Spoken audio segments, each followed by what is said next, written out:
just check this is on. Yep, I think we're good. Could the logo be any bigger, I wonder? Slightly different talk then from some of the things I think you've just been hearing about. I will say my PDF, this slide is a PDF at least, so that's my contribution on the typesetting front.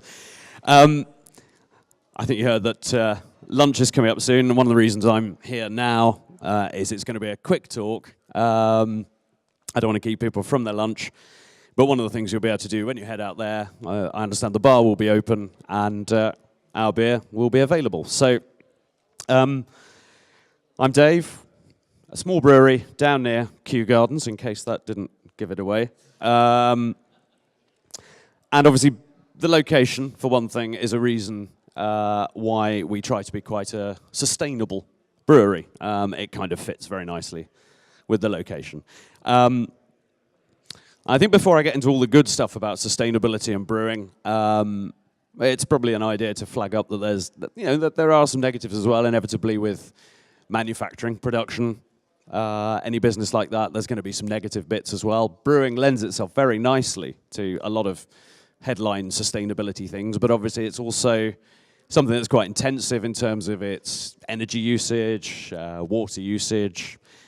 We use cleaning products that may not be perfect. And one of the other things, of course, is transportation. So it's bulky, heavy stuff that gets transported all over the place. Maybe that's not so good, and I think we all have to put our hands up and go, okay, there are still things to look at here. But one thing that's very good, and that I think most breweries are able to do, a lot of our waste products, for instance, are able to go back into use, whether that's as livestock feed, whether that's for biofuel, or in our case, it just goes to the local allotments. That gives you an idea of our kind of scale.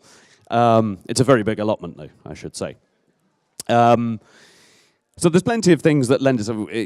Cask beer, for instance, is delivered in nice stainless steel vessels, which you can reuse many, many times. Most of the packaging involved in beer, so whether it's bottle, can, or the cardboard that contains them, again, they're not bad materials. They're things that can either be recycled, that have been recycled, can be reused, and so on. So there's a lot of good stuff to say about that.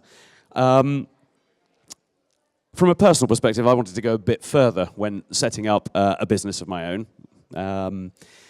I've always been quite into my environmental sustainability, and I wanted to bring that to a business when I was setting it up.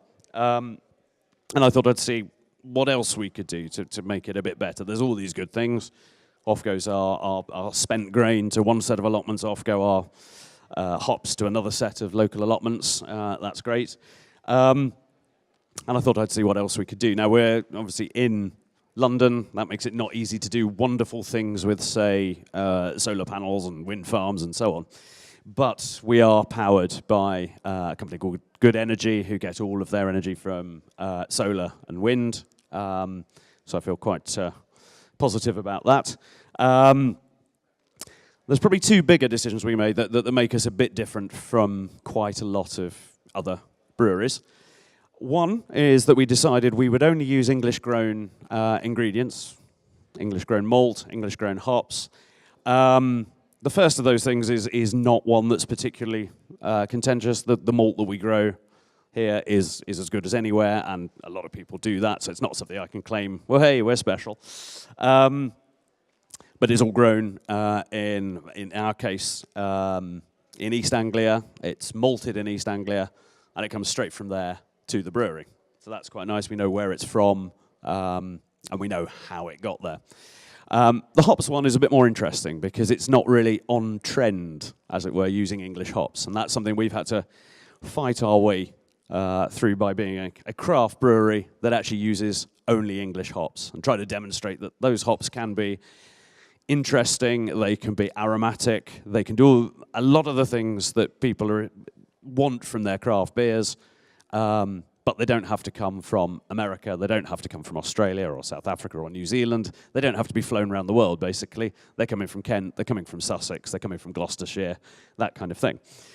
They've just got a bad reputation because they're associated with a very traditional style of brewing where you didn't use very many of them. And you didn't use them for a process called dry hopping, where you actually give quite a bit of aroma to the beer.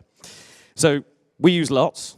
We use new varieties, experimental varieties, and we think we're getting there with that, in that we think it surprises people when you go, try one of our beers, as you will get the chance, hopefully, to do in just a moment. And hopefully you'll be pleasantly surprised by the level of flavour and aroma, which is coming purely from these English hops, which haven't travelled very far at all to get into the beer. The other big decision we made was that we would give not a proportion of profits, but just a fixed amount per sale to a lovely charity called the World Land Trust, who I've been sort of not involved with giving to, shall we say, over quite a period of time. And we decided we'd just go for 5 pence per pint would go to the World Land Trust to save rainforest and threatened habitats around the world. And I think that worked out that 5 pence actually saved 21 square feet. So each pint. And this will make you feel good when you're drinking your beer, I hope. If it doesn't already, I mean, drinking beer makes you feel good anyway. But this will make you feel even better, is that each pint saves 21 square feet of threatened habitat around the world. And we thought that was a good, kind of really positive figure to make a statement with. I think so far we've saved somewhere in the region of 80 acres through our beer sales. So it's 80 acres of rainforest and threatened habitat saved just through that, and that's ongoing. And I like to think of it as saving the planet 1 pint at a time, which isn't our catch line, but maybe it should be. We've gone with this kind of beer naturally. It's also part of the what we're doing. But hopefully the idea is that everyone else then thinks they're also saving the planet 1 beer at a time when they're drinking our beers. So I will cut it there, because this is only supposed to be a flash talk, and say thank you for having me along. Go and try the beer if you're a beer drinker, and I hope you enjoy it.